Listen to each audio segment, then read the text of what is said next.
Who's got questions? Answer it all? Did you feel like as you went out on the road in the last 2 weeks, different reception after going to the ACC championship game, any kind of bump or momentum or energy out of that? You know what? Not really. I mean, because we were, just because we were already recruiting's already underway.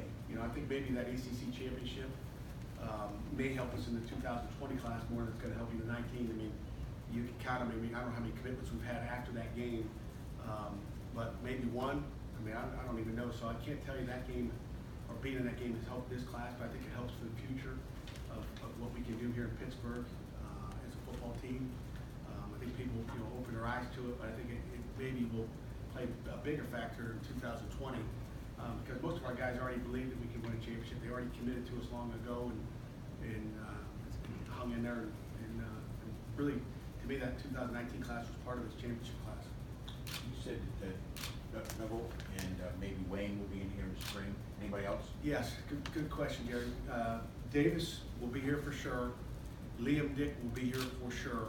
Okay, so they'll be here, and I hope you know something on Jared. If you guys want to call him tonight, tell him the pluses and minuses. That's great. You can tweet at him.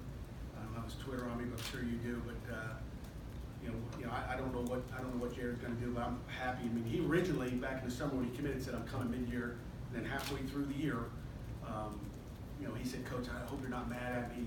I feel like I should finish my year. And I said, Jared, definitely not going to be mad at you. I want you to you got to be ready for this. This is a big step to go, to the next level. And if you're not 100% ready, I don't want you to be here. If you're 99, you should stay in high school. You got plenty of time to get here. So I don't rush those guys at all to come. So if he comes, that's great. If he doesn't, it's what's best for Jared. So we'll have possibly 3, but 2 for sure. What is it that you think makes this class unique or special? Is it all of them, so many of them committing on the same day like they did? Is there something else that stands out to you about this group? I would say that June 18th weekend, the way, that group came together, the way they just bonded that weekend. And there's something about, the bonding that happened that weekend that was special. And those guys, like I said, that group chat that they got going, those guys are just a loyal group of guys that bonded that weekend together. And I'm not just talking the players bonding with each other, I'm talking the families. I mean, you talk about going to school for 4 or 5 years and being around other parents, moms and dads that you enjoyed being around, and you're going to have, they have 48 hours of memories together that weekend, and that really just kicked off. And again, that's a tribute to our staff and what we did that weekend, and really just who we are as people. I don't think you get any, smoke and mirrors when you come here. You get what we are, who we are, and I think University of Pittsburgh sells itself, and I think that's the people here. Everybody, when I first took the job here, and I've never lived in Pittsburgh, everybody talks about the people in Pittsburgh.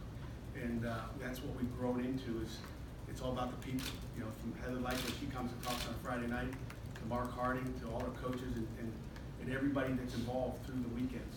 Wherever we eat breakfast, lunch, or dinner, everybody makes an impact. And in regards to local kids, are you finding there's more competition for these kids now than when maybe you first got here 4 or 5 years ago? You know what? I don't know if there's more competition. I'd say there's no more competition. There's great football in this area, and everybody's always going to come in this area. I mean, it's Western Pennsylvania, and sometimes it's a great year, sometimes it's a down year, but I think the same people. There's nobody in the country saying we're not going into Western Pennsylvania and recruit for whatever reason. I mean, they're all coming back. If you have 10, Power 5 guys, or you have 6, or you have 26, I think Western Pennsylvania speaks for itself. The coaching that's done in this area is up here. I mean, any game you go to, I think it's impressive. So, Coach, you look at Coach Warfield. I went to that game. I texted Coach Warfield after the game. It was like, hey, it was impressive just the way their kids acted on the sideline. How they played, how hard they played, and the fun they were having. It just goes, first year coach. I congratulate him again on the state championship with what he did there. And he came in there and he got it done. So it's more difficult? It's always been difficult to recruit this area? Oh, it's always been difficult. It's always been difficult. I mean, we recruited this area when at the last school I was at, and I don't know how much success they've had in this area. It's always been hard. It's always been hard. Pat, when you had so many guys commit early, you had was like 12, 13 guys in that 1 week, and then how did that change things for a planning perspective? Did it allow you to be more careful and diligent about the rest of the guys that you wanted to take going forward after you got that big bunch? Yeah, I mean, your planning definitely. I mean, your board, your board changed, and like I said, unfortunately that weekend we had to tell guys we can't take you. I mean, we can't take you. I mean, we had a guy that signed with the school in California that was on that weekend that we had to say sorry, we can't take you. I mean, he signed with a pretty good team out west. I mean, yeah, it changed. It changed that weekend. It changed every meeting I got into. It changed by the minute. And then then you could be a little bit more selective as you went through. It wasn't, and again, really, what it really helped us do, especially with losing a week, it gives us an opportunity to narrow down on what we want, what our needs are, because you knew what you had already. And I think that was, the best thing about it. You didn't have to watch as much tape. I mean, you think about the volume of tape, and really what it's done is given us a great jump on the next class.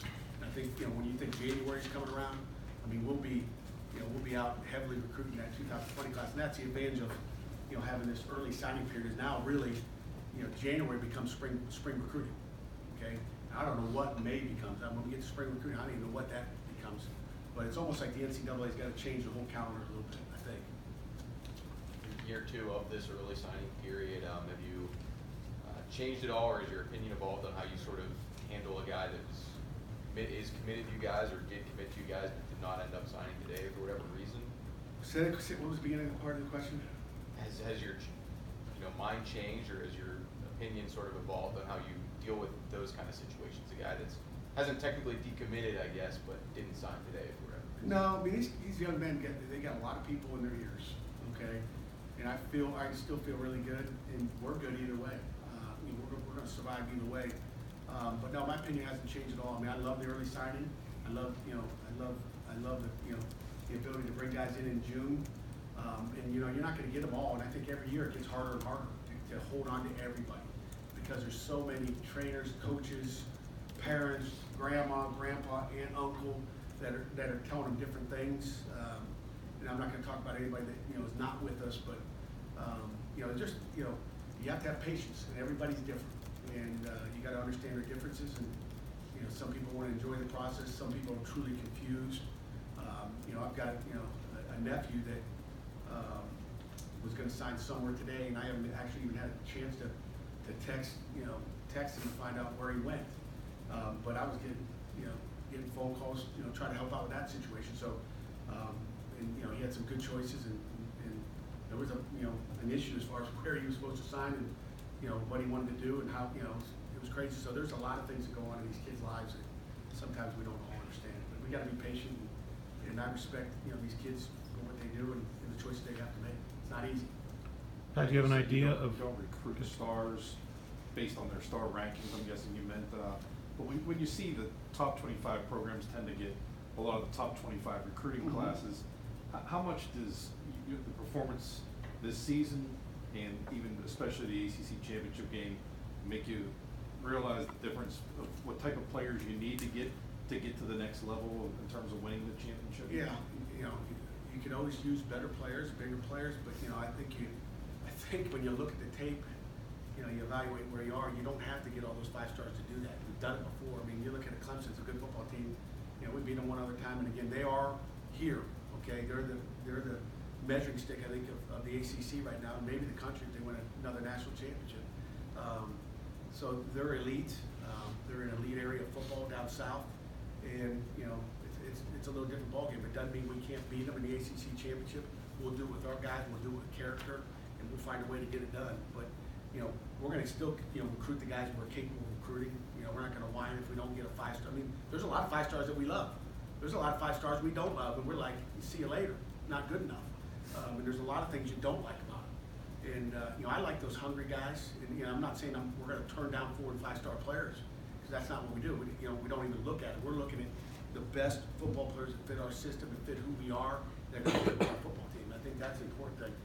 I've been involved with some of those guys. Excuse me. I've been involved with some of those guys that can drive this room nuts. With egos, and that doesn't help a football team win. You can see that. You You can look at the programs that get a lot of 4 or 5 stars that win championships, and you can look at some of the others that get 4 or 5 stars that don't win any. And why is that? So those are, you know. I was gonna ask you, is it fair to say that you're trying to build a program with a certain type of character that the 4 and 5 star players will gravitate toward that, as opposed to the other way around, trying to bring in 4 and 5 stars to build the program up a certain way? No, we're not looking for guys that just fit our, there's a lot of great character 4 or 5 star guys that fit, perfectly here. We want the best student athlete. We can get character, the whole deal. And, it doesn't matter what the stars are. We're recruiting. We throw offers out to those guys.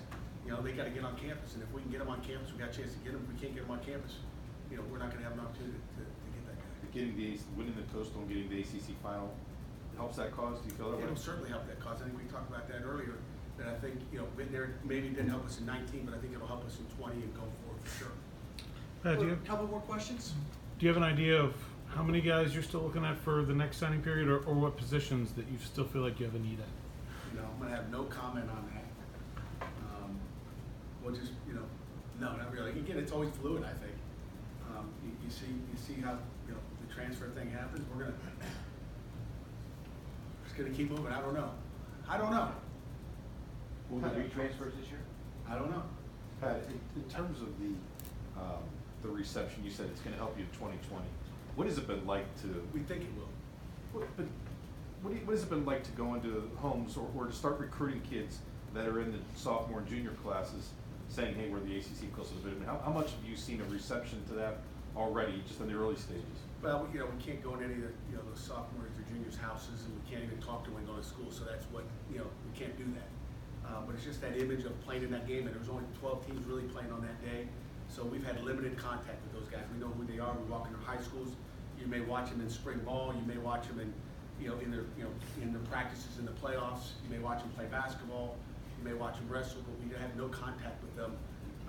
You may walk by them, but that's about it. You can't talk to them. So that's kind of, but they, it's nice when you walk in with that on, and it's nice if you walk in with a shirt that says ACC Championship or ACC Coastal Championship shirts on, which we'll have a Jared. Jared is the last one. It's kind of an off-the-wall question, but isn't it kind of silly? I mean, for the NCAA to make a rule where you have to walk by a kid, you can't actually say hello or engage in conversation. I like the rule. Why is that? Well, first of all, when you talk about having conversations with a guy, he can get out of control. What's going to stop you from going to an elementary school to this big kid? I mean, sometimes there's rumors out there that we offer an 8th grader, 9th grader. That's a bunch of baloney. I'll start there, okay?